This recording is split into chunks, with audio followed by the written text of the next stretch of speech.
Sugar এবং phosphate দিয়ে তৈরি হয়, মানে স্ট্র্যান্ডগুলো। ঠিক আছে, এরপর একটা রুল আসে, সেটা হচ্ছে চারগফ নামক একজন সায়েন্টিস্ট, তিনি ডিএনএ সম্বন্ধিত কিছু রুল বা সূত্র দেন। সেটাতে আমরা কি বলতে পারি, দেখো, total amount of the purine total amount of the pyrimidine সমান হবে। মানে একটা ডিএনএ স্ট্র্যান্ডে বা এই লুপটাকে ধরেই যদি আমরা চলি, সেক্ষেত্রে যতটা পরিমাণে পিউরিন থাকবে, পিউরিন মানে অ্যাডেনিন প্লাস অফ গুয়ানিন মিলে, টোটালটা তো পিউরিন না, পিউরিনের এই দুটো ক্যাটেগরির বেসে, পিউরিন ক্যাটেগরির বেসেই দুটো আসে।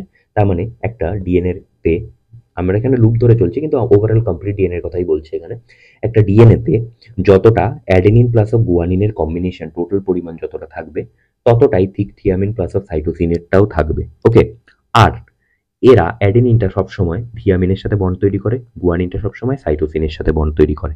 তাই আমরা এটাও বলতে পারি যে একটা ডিএনএতে যতটা পরিমাণে অ্যাডেনিন থাকবে ঠিক ততটা পরিমাণেই থিয়ামিন থাকবে, আর যতটা পরিমাণে গুয়ানিন থাকবে ঠিক ততটা পরিমাণে সাইটোসিন থাকবে। তো এখান থেকে আমরা ফর্মুলা দুটো কি কি পেলাম? ফর্মুলা দুটো যেটা পেলাম সেটা হচ্ছে যে পিউরিন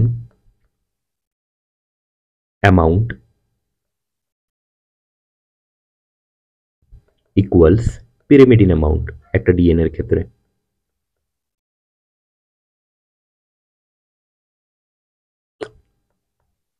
মানে পিউরিন কি কি পেয়েছিলাম, অ্যাডেনিন প্লাস অফ গুয়ানিনের কম্বাইন্ড যতটা পরিমাণ পাবো সেটাই কার সমান হবে, থিয়ামিন প্লাস অফ সাইটোসিনের কম্বাইন্ডটার হবে। ঠিক আছে, আর যেটা পাবো, যেহেতু অ্যাডেনিনটা সবসময় থিয়ামিনের সাথেই হাইড্রোজেন বন্ড তৈরি করে আর গুয়ানিনটা সবসময় সাইটোসিনের সাথেই হাইড্রোজেন বন্ড তৈরি করে, সেক্ষেত্রে আমরা বলতে পারি একটা ডিএনএতে যতটা পরিমাণে অ্যাডেনিন থাকবে, এটা কিন্তু হাইড্রোজেন বন্ড না, এটা ইকুয়াল, ঠিক আছে, ততটা পরিমাণই অ্যাডেনিনের যতটা পরিমাণ থাকবে ততটা পরিমাণই থিয়ামিন থাকবে, আর যতটা পরিমাণ গুয়ানিন থাকবে ঠিক ততটা পরিমাণই সাইটোসিন থাকবে। এই দুটো কনক্লুশন আমরা ড্র করতে পারি চারগফ রুল থেকে।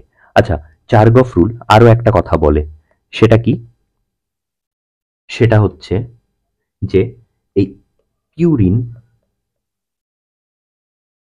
আর পিরিমিডিন কতটা পরিমাণে আছে, এটা যদি আমরা একটা রেশিও নিই, কিছু একটা রেশিও বেরোবে, ধরো মানে দুটোর যদি রেশিও করি আমরা, কোনটা কতটা পরিমাণে আছে সেটার একটা পার্টিকুলার রেশিও বেরোবে, ধরছি আমরা এক্স। এইটা কি প্রত্যেকটা স্পিসিসের ক্ষেত্রে ফিক্সড হয়, ঠিক আছে? যেমন যদি মানুষের ক্ষেত্রে হয় তাহলে এটা ফিক্স হবে, আবার কুকুরদের ক্ষেত্রে আলাদা হবে, গাছের ক্ষেত্রে আলাদা হবে, তো এই ধরনের জিনিসগুলো আসে, ঠিক আছে? তো এই পিউরিন বা পিরিমিডিনের কম্বাইন্ড রেশিও মেন সূত্র যেটা, সেটা হচ্ছে এটাই, যে যতটা পরিমাণে পিউরিন থাকবে ঠিক ততটা পরিমাণেই পিরিমিডিন থাকে, যতটা পরিমাণে অ্যাডেনিন থাকবে ঠিক ততটা পরিমাণেই থিয়ামিন থাকবে, যতটা পরিমাণে গুয়ানিন থাকবে ঠিক ততটা পরিমাণেই সাইটোসিন থাকবে। তো এইটা হচ্ছে মেজর সূত্র। এরপর যেটা রয়েছে আমাদের সেটা হচ্ছে আরএনএ। তো ডিএনএটা আমরা দেখে নিয়েছি, দেখো আরএনএতে অ্যাজ সাচ জেনেটিক ম্যাটেরিয়াল হিসেবে খুব কম জীবদেহে আরএনএটা পাওয়া যায়, কিন্তু আরএনএর ক্ষেত্রে যেটা, সেটা হচ্ছে যে সেন্ট্রাল ডগমা, যেটা আমরা সেল চ্যাপ্টারেও পাই বা মলিকুলার জেনেটিক্সেও পাই, সেটাতে কি, যে একটা ডিএনএ থেকে যখন ডিএনএ তৈরি হয় সেই প্রসেসটাকে বলে রেপ্লিকেশন।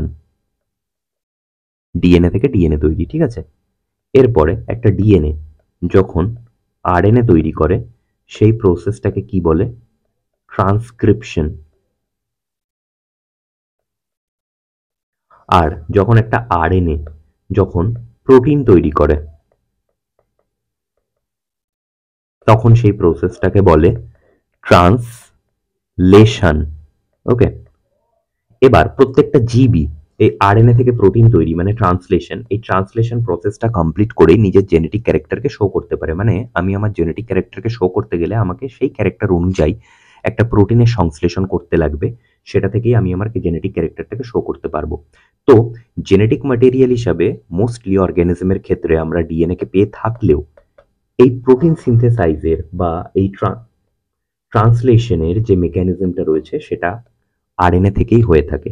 তার মানে আরএনএ, আমরা এখান থেকে বেসিক একটা কনক্লুশন ড্র করতে পারি যে ডিএনএ মেজরিটি অর্গানিজমের ক্ষেত্রে, মেজরিটি বলছি না কিন্তু 100%, মেজরিটি অর্গানিজমের ক্ষেত্রে ডিএনএ জেনেটিক ম্যাটেরিয়াল হলেও, কারণ ডিএনএ মোর স্টেবল, ওকে, মোর স্টেবল ডিএনএ কোনটা, ডিএনএটা, আর আরএনএ যেটা মোর রিঅ্যাক্টিভ বা লিয়াবল। কারণ কি, আরএনএটার ক্ষেত্রে যে হাইড্রোক্সিল গ্রুপটা ফ্রি থাকে সেই গ্রুপটা খুবই রিঅ্যাক্টিভ, তাই জন্য আরএনএ রিঅ্যাক্টিভ। এবার দেখো কোনো একটা জেনেটিক ম্যাটেরিয়াল যদি স্টেবল না হয় তাহলে খুব ইজিলি তাতে মিউটেশন হয়ে যাবে না, তো অর্গানিজমের ক্যারেক্টার, জেনেটিক ক্যারেক্টারটা চেঞ্জ হয়ে যাবে জেনারেশন আফটার জেনারেশন। তাই জন্য মোস্ট অফ দ্য অর্গানিজমের ক্ষেত্রে ডিএনএটাকে আমরা যেটা পেয়ে থাকি সেটা জেনেটিক ম্যাটেরিয়াল হিসেবে পাই। আরএনএ যেটা, সেটা হচ্ছে এই ট্রান্সলেশন প্রসেসটা করে প্রোটিন তৈরি করে, আর এই প্রোটিন তৈরির মাধ্যমেই প্রত্যেকটা জীব নিজেদের জেনেটিক ক্যারেক্টারটাকে প্রকাশ করতে পারে। ঠিক আছে, তাহলে এখান থেকে আরএনএর বিষয়ে আমাদের যেটা মেনলি জানতে লাগবে সেটা হচ্ছে ডিএনএতে আমরা পেয়েছিলাম দুটো পলিনিউক্লিওটাইড স্ট্র্যান্ডকে, আরএনএতে আমরা পাবো সিঙ্গেল পলিনিউক্লিওটাইড স্ট্র্যান্ডকে। ঠিক আছে, এরপরে আরএনএ জেনারেলি 3 রকমের হয়ে থাকে। প্রথমটা হচ্ছে মেসেঞ্জার আরএনএ, যেটা শর্ট ফর্মে আমরা এটাকে এমআরএনএও লিখতে পারি। ওকে, মেসেঞ্জার আরএনএ কোথায়? এটা নিউক্লিয়াসে তৈরি হয়। আর এটা কি করে, কাজটা কি, এদের carry information for the protein synthesise বা ট্রান্সলেশন প্রসেসটার জন্য কি ইনফরমেশনের যে ট্রান্সমিশন যেটা হয়ে থাকে, মানে আমি কোন ধরনের প্রোটিন তৈরি করব, কোন অ্যামাইনো অ্যাসিড থেকে প্রোটিনটা তৈরি হবে, এই জিনিসগুলোকে নিয়ন্ত্রণ করার কাজটা কে করে থাকে? Messenger RNA. তৈরি কোথায় হচ্ছে? নিউক্লিয়াসে হচ্ছে। ঠিক আছে, এরপরে আরো একটা আরএনএ পাই যেটা হচ্ছে রাইবোসোমাল আরএনএ। এর মেন কাজটা হচ্ছে, দেখো সব আরএনএরই কম বেশি কাজ হচ্ছে সামহাউ প্রোটিন সিনথেসাইজের সাথেই জড়িত, তো এটা মেজরলি প্রোটিনটা সিনথেসাইজ করে। ওকে, এরপরে আরেকটা আসে টিআরএনএ বা এসএনআরএনএ না এসআরএনএ। ঠিক আছে, এটা কি মনে রাখতে হবে আমাদের, যেটা এটা smallest type of the cellular RNA, মানে কোষের সব থেকে 3 ক্যাটেগরির আরএনএ এর মধ্যে আকারে সব থেকে ছোট হচ্ছে আরএনএ এটা। এরা কি করে, একটা protein synthesize by translation process. Protein কি থেকে তৈরি হয়? প্রোটিন অ্যামাইনো অ্যাসিডের পেপটাইড বন্ড যখন মাধ্যমে যুক্ত হয় তখন সেটা প্রোটিন মলিকিউল তৈরি করে, তাই না? তাহলে এখানে কি হবে, এরা ওই অ্যামাইনো অ্যাসিড যেগুলো জুড়বে, যে অ্যামাইনো অ্যাসিডটা জুড়ে জুড়ে প্রোটিন, দেখো আমাকে নির্দিষ্ট ক্যারেক্টার প্রকাশ করতে গেলে নির্দিষ্ট প্রোটিন দরকার, আর নির্দিষ্ট প্রোটিন কোনোটা তৈরি হতে গেলে আমার সুনির্দিষ্ট অ্যামাইনো অ্যাসিডেরই প্রয়োজন। এবার এই অ্যামাইনো অ্যাসিড যেগুলো তৈরি হয়েছে সেগুলোর ক্ষেত্রে অ্যামাইনো অ্যাসিডগুলোকে বয়ে আনা সাইটে, যেখানে প্রোটিনটা সংশ্লেষণ হবে সেই সাইটে, সেটা কি করে থাকে? এসআরএনএ। আচ্ছা, এটা এসএন হবে না, এটা এসআরএনএ হবে। ঠিক আছে,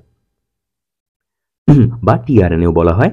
টিআরএনএ এর ক্ষেত্রে একটা স্ট্রাকচার খুব পপুলার, সেটাকে ক্লোভার লিপ মডেল বলা হয়। ঠিক আছে, দেখতে কেমন হয়ে থাকে? এরকম টাইপের দেখতে হয়ে থাকে।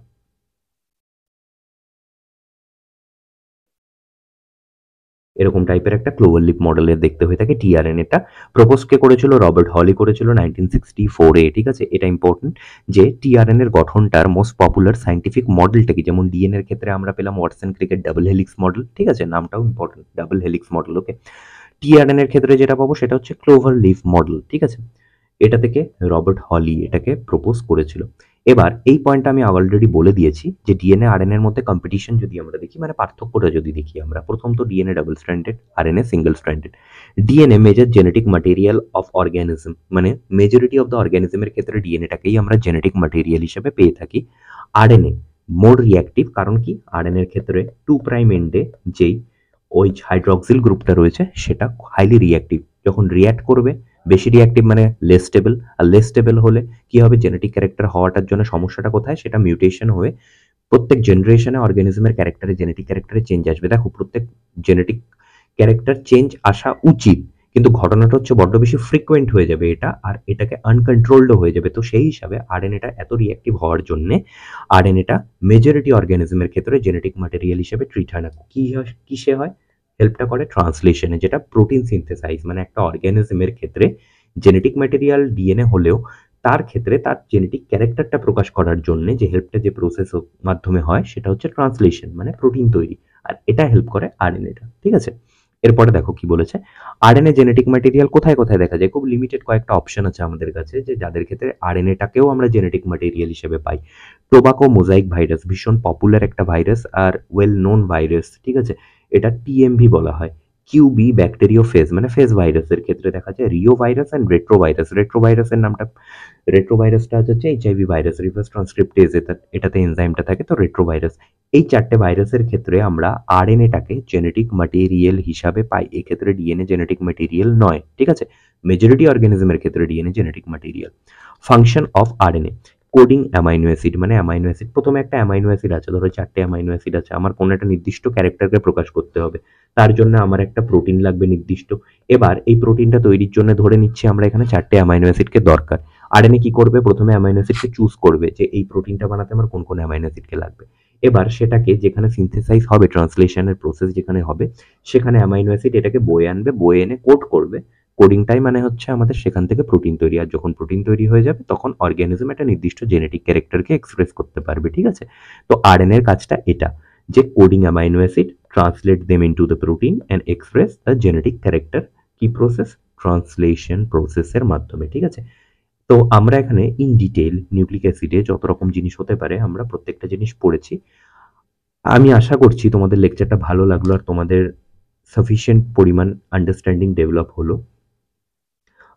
তো আজকের লেকচারটাকে আমি এই পর্যন্তই রাখছি। তোমরা এটাকে, কারোর যদি কোনো পয়েন্টে বুঝতে অসুবিধা হয় তোমরা এটাকে একবার রিপিট করে সেই পোর্শনটা দেখে নিতে পারো। আই থিঙ্ক কারোর ডাউট থাকবে না ফার্দার কোনো, ঠিক আছে? থ্যাংক ইউ সবাইকে ভিডিওটা সাথে থাকার জন্য, কমপ্লিট দেখার জন্য। যারা এই পর্যন্ত দেখেছো তারা ডেফিনেটলি কমপ্লিট করেছো ভিডিওটাকে। আর যদি ভালো লেগে থাকে তার জন্য আমার ধন্যবাদ তোমাদের। ওকে, তো আমি আজকের ক্লাসটাকে এই পর্যন্ত রাখছি।